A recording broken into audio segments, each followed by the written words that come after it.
창업을 계획하면서 가장 어려운 일 중에 하나는 창업 자금을 마련하는 것이었습니다. 모아놓은 돈은 적었고 은행에서 받으려던 사업자 대출은 사업 시작 후 매출이 발생해야 받을 수 있다는 신용보증기금의 말과 함께 서류 심사에서 탈락했습니다. 절망했지만 포기하고 싶지는 않았습니다. 방법을 찾던 중에 소상공인진흥공단에서 생활혁신형 창업 아이디어 톡톡이라는 창업 지원 제도가 있다는 것을 알게 됐습니다. 생활혁신형 창업은 창업 아이디어를 가진 예비 창업자에게 2천만 원의 창업 자금을 3년 거치 2년 상환의 조건으로 대출해주는 것입니다. 특이한 점은 성공 불융자로 3년 동안 성실하게 노력했는데도 사업에 실패한 경우에는 대출금을 갚지 않는 것이었습니다. 제가 지원한 2021년 기준으로 생활혁신형 창업에 신청하는 방법은 지원자가 사업자 등록이 되어 있지 않은 상태로 사업 아이디어를 신청서 양식에 맞게 작성해서 홈페이지에 등록을 하는 것입니다. 등록한 사업 아이디어가 1차 서류 심사에서 통과되면 2차 대면 면접을 볼 수 있는 기회가 생기고 여기서 통과해야 대출을 받을 수 있는 자격이 생깁니다. 저 같은 경우는 사업 아이디어를 접수하고 1차 서류 심사에 통과하기까지 한 달 가까이 걸렸습니다. 거의 포기하고 있었는데 1차 서류 심사에 통과됐다는 문자와 메일이 와서 엄청 놀랐습니다. 1차 합격 소식에는 2차 대면 면접 날짜와 시간이 표시되어 있었습니다. 면접을 봐본 지가 너무 오래돼서 어떻게 준비해야 할지 막막했는데 어떻게든 되겠지 하는 생각으로 면접을 보러 갔습니다. 면접은 평일 오후였고 면접관은 5명이었습니다.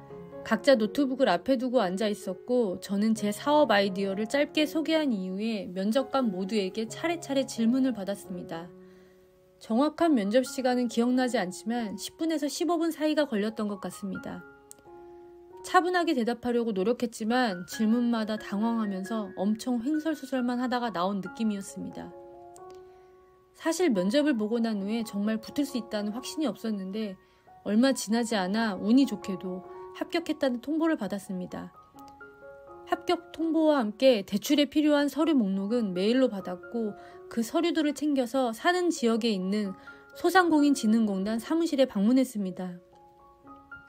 여러 장의 서류에 사인을 하고 도장을 찍었는데 이게 끝은 아니고 담당 직원이 사업장에 직접 방문해서 정말 사업을 시작하는지 확인을 받아야 합니다. 사업 아이디어를 제출할 때는 사업자가 아니어야 하지만 2차 면접까지 모두 통과가 되고 대출금을 받으려면 그때는 사업장도 마련해야 하고 사업자 등록도 해야 합니다. 앞으로 사업 운영에 필요한 비품 구입이나 운영비를 지원받는 것이기 때문에 사업장을 알아보고 계약에 필요한 보증금은 개인적으로 마련해야 합니다. 제 경우에는 담당 직원이 방문했을 때 셀프 인테리어 중이라 가게가 어수선했지만 직원은 괜찮다고 했고 사업장 안팎으로 사진을 찍고 설문지 비슷한 것을 작성했습니다.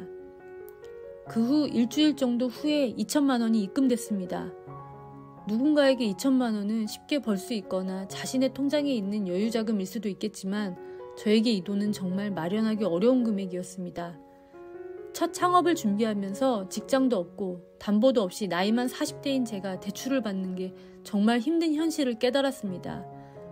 그래도 포기하고 싶지는 않았습니다. 돈이 없어서 못한다는 핑계를 대고 싶지도 않았습니다. 결과적으로 사업은 잘 되지 않았지만 후회는 없습니다. 저에게 이 경험들은 앞으로 제 인생을 살아가는데 중요한 부분이 될 것입니다. 여기서 끝이 아닌 지금부터 시작이라고 생각합니다. 제가 좋아하는 말 중에 할까 말까 고민되는 일은 하는 게 낫고 살까 말까 고민되는 물건은 사지 않는 게 낫다는 말이 있습니다. 사는 건 둘째치고 하지 않는 일에 대한 후회는 언제나 마음에 남습니다. 지금 어떤 일로 고민 중이시라면 제 경험과 이 말이 도움이 되길 바랍니다.